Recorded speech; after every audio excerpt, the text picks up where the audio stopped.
بسم اللہ الرحمن الرحیم۔ السلام علیکم ورحمۃ اللہ وبرکاتہ۔ نماز کے ضروری مسائل، نماز کے فائدے اور نماز کی فضیلت۔ اگر جماعت کھڑی ہو جائے اور کسی شخص کو پاخانہ یا پیشاب کی حاجت ہو تو پہلے اس سے فراغت حاصل کریں اور پھر نماز پڑھیں۔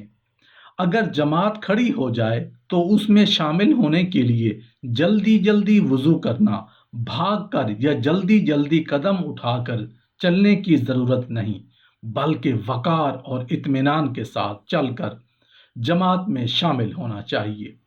کھانا تیار ہو اور سخت بھوک لگی ہو تو کھانا کھا کر نماز پڑھنی چاہیے۔ حضرت ابن عباس رضی اللہ عنہ کو ازواج مطہرات رضی اللہ عنہما میں سے کسی کے انتقال کی خبر ملی تو سجدہ میں گر گئے۔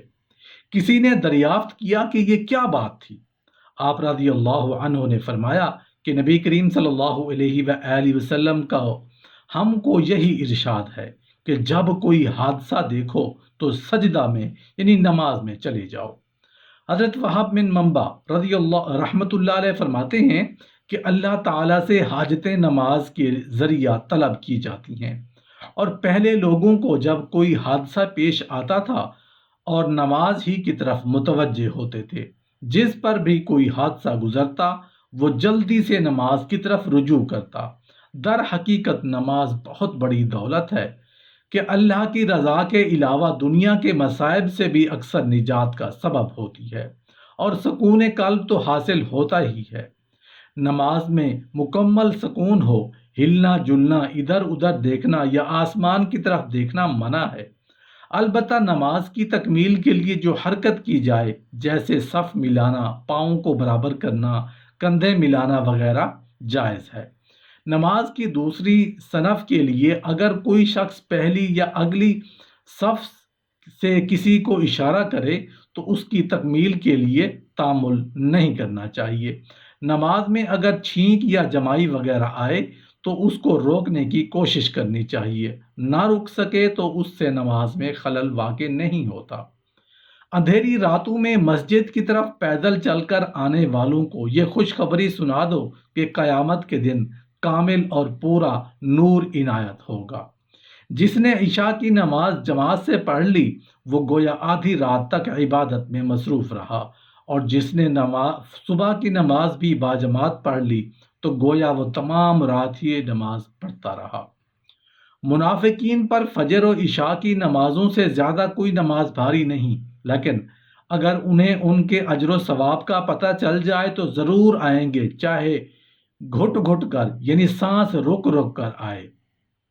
نماز اللہ کی بڑی رحمت ہے، اس لیے ہر پریشانی کے وقت میں ادھر متوجہ ہو جانا گویا اللہ کی رحمت کی طرف متوجہ ہونا ہے، اور جب رحمت الہی مساعد و مددگار ہو تو پھر کیا مجال ہے کسی پریشانی کی کہ باقی رہے۔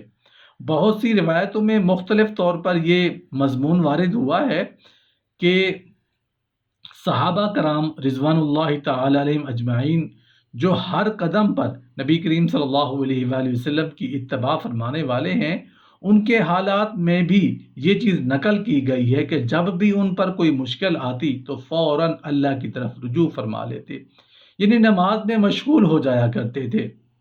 حضرت ابو درداء رضی اللہ عنہ فرماتے ہیں کہ جب آندھی چلتی تو نبی کریم صلی اللہ علیہ وآلہ وسلم فوراً مسجد میں تشریف لے جاتے تھے اور آندھی کے بند ہونے تک وہیں قیام فرماتے تھے۔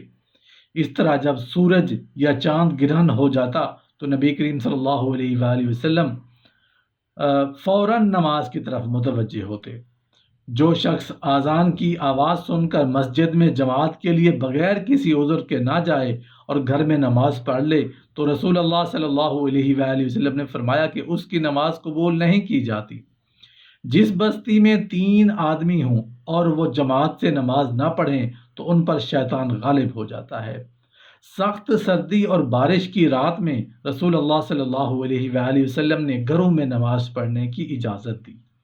سورج کے نکلتے وقت اور ڈوبتے وقت اور ٹھیک دوپہر کے وقت نماز پڑھنا منع ہے، اور اسی طرح نماز فجر پڑھ لینے کے بعد سورج کی اچھی طرح نکل آنے تک اور ظہر کی نماز کے بعد آفتاب کے اچھی طرح غروب ہونے تک کوئی نماز نہیں پڑھنی چاہیے۔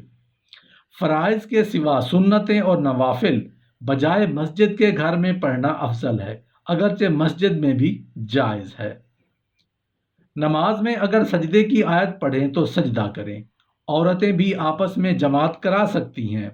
جو عورت امام ہو وہ عورتوں کی صف کے بیچ میں کھڑی ہو اور مردوں کی طرح آگے کھڑی نہ ہو۔ نماز میں مرد کو ناف سے گھٹنے تک اور دونوں کندھے ڈھانکنے ضروری ہیں، اور مستورات کو تمام بدن ڈھانکنا ضروری ہے، دونوں پاؤں ٹخنوں کے نیچے تک سوائے منہ اور دونوں ہاتھوں کے۔ مردوں کو پاجامہ یا تہبند ٹخنوں سے اونچا رکھنے کا حکم ہے۔ رسول اللہ صلی اللہ علیہ وآلہ وسلم نے ٹخنوں کو ڈھانپ کر نماز پڑھنے والے کو دوبارہ وضو کر کے نماز پڑھنے کا حکم دیا تھا۔ نماز پڑھنے والے کے سامنے سے گزرنا بڑا گناہ ہے۔ جماعت کی نماز میں مقتدیوں کو امام کی متابعت کرنا ضروری ہے۔ نماز کے کسی رکن میں بھی امام سے سبقت کرنے کی کوشش نہیں کرنی چاہیے۔ حضرت انس رضی اللہ عنہ نے فرمایا کہ نبی کریم صلی اللہ علیہ وآلہ وسلم نے ہم کو ایک دن نماز پڑھائی اور ہماری طرف توجہ فرمائی اور فرمایا، اے لوگو، میں تمہارا امام ہوں، مجھ سے سبقت مت کرو، نہ رکوع میں، نہ سجود میں، نہ قیام میں اور نہ فراغت میں تمہیں سامنے سے بھی دیکھتا ہوں اور پیچھے سے بھی۔ حضرت ابو ہریرہ رضی اللہ عنہ فرماتے ہیں کہ نبی کریم صلی اللہ علیہ وآلہ وسلم نے فرمایا، امام سے جلدی مت کرو، جب وہ تکبیر کہے تو تم تکبیر کہو، اور جب وَلَضَّالِّينَ کہے تو آمین کہو، جب رکوع کرے تو رکوع کرو، جب سمع اللہ لمن حمدہ کہے تو ربنا لک الحمد کہو۔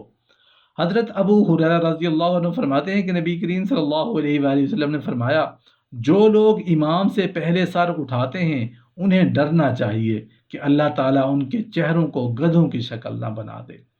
حضرت ابو ہریرہ رضی اللہ عنہ فرماتے ہیں، جس نے رکوع پا لیا اس نے رکعت پا لی، اور جس کو سورہ فاتحہ نہ مل سکی وہ بہت بڑی خیر سے محروم ہو گیا۔ رسول اللہ صلی اللہ علیہ وآلہ وسلم نے فرمایا، نماز پچگانا اور جمعہ تک اپنے درمیان کے عرصہ تک کے گناہوں کا کفارہ ہے، بشرط یہ کہ اس کے دوران کوئی کبیرہ گناہ سرزد نہ ہو۔ جو شخص 2 ٹھنڈے وقت کی نمازوں یعنی فجر اور عصر کی پابندی کرے گا وہ جنت میں داخل ہوگا، اور جو شخص دوزخ میں ہرگز نہ جائے گا جس نے آفتاب طلوع ہونے اور غروب ہونے سے قبل کی نمازیں پڑھیں، یعنی فجر اور عصر کی۔ جو شخص فجر کی نماز پڑھ لیتا ہے وہ اللہ تعالیٰ کی ذمہ حفاظت میں آ جاتا ہے۔